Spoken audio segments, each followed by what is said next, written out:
O vídeo de hoje é sobre O Chamado do Cuco, de Robert Galbraith. Então, gente, na verdade todo mundo sabe que esse é o pseudônimo da J.K. Rowling, né, escritora do Harry Potter. Eu tava tentando testar um pouquinho os limites da ficção dela, digamos assim. A Rowling já tinha escrito um outro livro depois de Harry Potter, chamado Morte Súbita, que também tem uma pegada de crime, de mistério, né? E na época, ele foi muito mal recebido pelas pessoas, porque sempre as pessoas tentavam comparar com Harry Potter. Mesmo que fosse um estilo de escrita totalmente diferente, uma pegada de história totalmente diferente, a Rowling se sentiu muito pressionada por isso. Eu acredito de verdade que deve ter rolado uma recomendação do agente literário dela pra tentar escrever uma coisa um pouco diferente, com um nome diferente, e testar a popularidade dela. Esse livro aqui, quando ele saiu, vendeu muito pouco. Coisas de 1000 e tantas cópias. Ele teve algumas críticas boas, né, no Times, no Daily Mail, no Publishers Weekly, que são grandes publicações, né, de renome, mas nada muito gritante. Foi só quando vazou que a Rowling era, na verdade, a autora desse livro, que a popularidade do Chamado do Cuco estourou e ela realmente, né, ganhou o status aí de, né, best-seller mais uma vez. Chamado do Cuco, ele é um livro de suspense. Ele realmente não tem nada a ver com Harry Potter. Só que,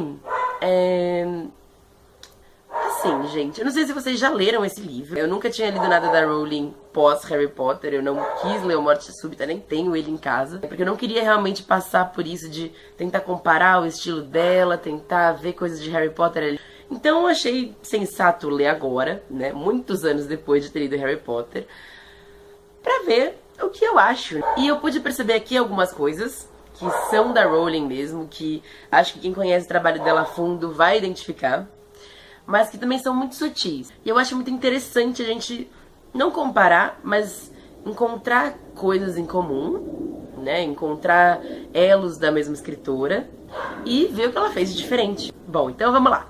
Temos esse detetive, o Cormoran Strike, e ele tá numa bad vibe, assim, gente. A mulher deles largou ele não tem nenhum caso há muito tempo, e recebe um monte de cartas de um cara que quer matar ele. Então ele tá numa fossa meio incontrolável. Ele tem outras coisas também que eu não quero contar, porque são spoilers da história bem grandes, assim. Inclusive, pra entender a personagem é preciso passar por esses spoilers. Mas ele é um cara que não tá muito bem de vida, assim. Ele tá meio mal. E um belo dia mandam pra ele uma secretária temporária, a Robin, que entra no escritório já no meio de uma confusão absurda. E ao mesmo tempo ele é visitado por um cliente muito importante, muito rico, e pede que ele investigue, digamos, um suicídio meio suspeito. Esse cara que vai até ele é irmão de uma supermodelo chamada Lula Landry, e ela caiu do terraço da casa dela, né, morreu, e todo mundo acha isso bastante suspeito. Na verdade, o caso tinha sido resolvido 3 meses antes, né, fazia tempo que não se falava mais da Lula Landry, mas esse irmão dela quis voltar com a história à tona pra ver se realmente existia alguma coisa por trás, se não era exatamente um suicídio, mas um homicídio. Então, o que acontece aqui é que no Chamado do Cuco temos essas duas pessoas, a detetive e sua assistente, procurando pistas para resolver esse suposto mistério. Se é realmente um suicídio ou se foi um homicídio, um caso pensado. A gente vai visitar na escrita da Rowling, nesse livro aqui, um mundo de riqueza e glamour e falsidade muito grande. Ela vai pegar os piores aspectos das pessoas nesse campo da fama e transpor realmente para uma história de crime. Eu acho que é muito interessante, sabe? A forma como ela constrói essa situação toda, né? Como a gente é levado à cena do crime, né? A cena do suicídio, no caso. E como a gente vai sendo conduzido pela história, pelos olhos, às vezes, do Strike, às vezes da Robin, às vezes de outros personagens até. É um jeito muito legal de ser conduzido pela história, porque ela gosta de esmiuçar cada personagem que tem a ver com esse mistério. Ela constrói os personagens de uma forma bacana, então, mesmo que seja um subprotagonista, sabe? Mesmo que seja um coadjuvante do coadjuvante, ela tenta dar uma personalidade, uma cara pra essa pessoa. Esse livro aqui, ele vai tratar de questões que você não tem ideia de que ele vai tratar no começo da história, né? A Lula, ela é uma supermodelo negra, então eu acho que muitas vezes a Rowling, né, Galbraith, vai flertar um pouco com questões de racismo, questões de violência doméstica, tá? Não tô tentando dar nenhum spoiler aqui, gente, mas são questões que vão passar pela cabeça do Strike, muitas vezes, né, no livro. São questões interessantes, assim, é legal como ela pega isso com uma maturidade e trabalha isso melhor, né? Em Harry Potter, talvez ela trabalhasse isso de outra maneira, numa versão bem versus mal, mas aqui ela sabe que as pessoas são um pouco mais do que bem versus mal, e ela procura realmente esmiuçar quem são essas pessoas e como a gente vai se envolvendo com essa história, como a gente vai entendendo os lados desse crime. É legal. É legal. Mas tem algumas coisas aí que me incomodaram. A escrita da Rowling, talvez em Harry Potter isso não tenha ficado tão aparente, mas eu já ouvia na época de amigos meus que leem inglês, ou que até eram ingleses, né, da época do mestrado, assim, que ela escreve truncado. Ela gosta de florear com as palavras de uma maneira que às vezes te congela um pouco, às vezes faz você não entender muito bem o texto. Isso acontece muitas vezes em O Chamado do Cuco. Então, ela faz uma metáfora que é muito longínqua da realidade, sabe? Então você não entendeu o que ela quis dizer até você reler mais de uma vez. Ela gosta de um uso de palavras incomuns, né? Eu acho que isso tem muito a ver com a criação dela, né? A formação dela em Portugal e a paixão dela por palavras. Eu acho que ela conseguiu misturar isso aí de uma maneira um pouco confusa, às vezes. Em Harry Potter, a gente sente um pouquinho dessa pomposidade, né, das palavras. O Chamado do Cuco é um livro pomposo. Ele usa palavras muito incomuns, usa palavras muito difíceis, pouco acessíveis. Então, às vezes, você vai passar por uma frase que você não vai entender nada, quando às vezes era pra ser uma piada.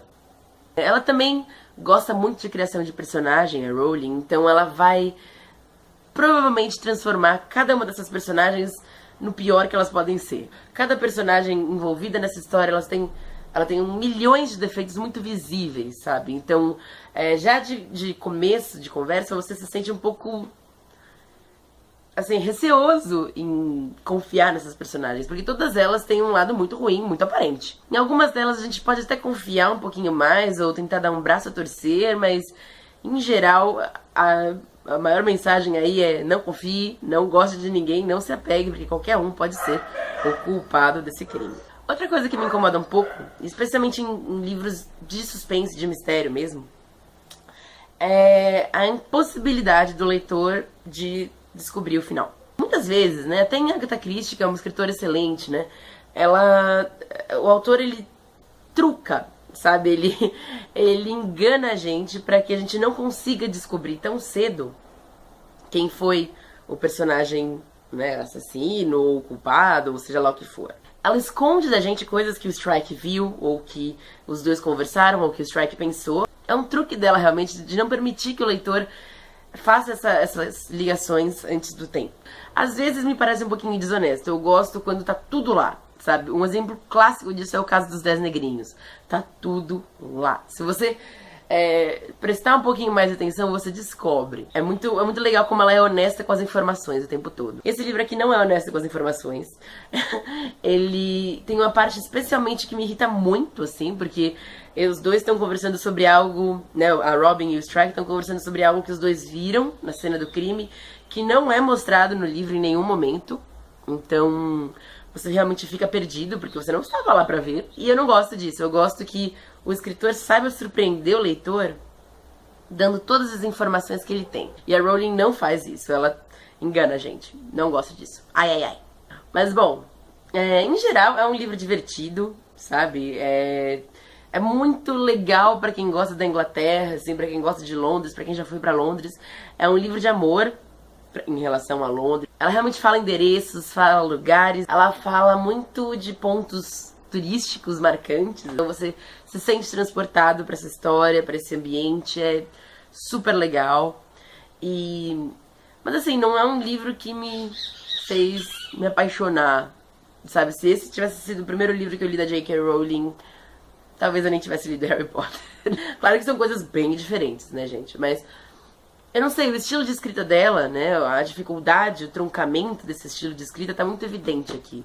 Não sei se é porque é pra ser uma história mais corrida, mais direta, mais rica em detalhes, é claro, mas ela não deveria ser tão truncada assim.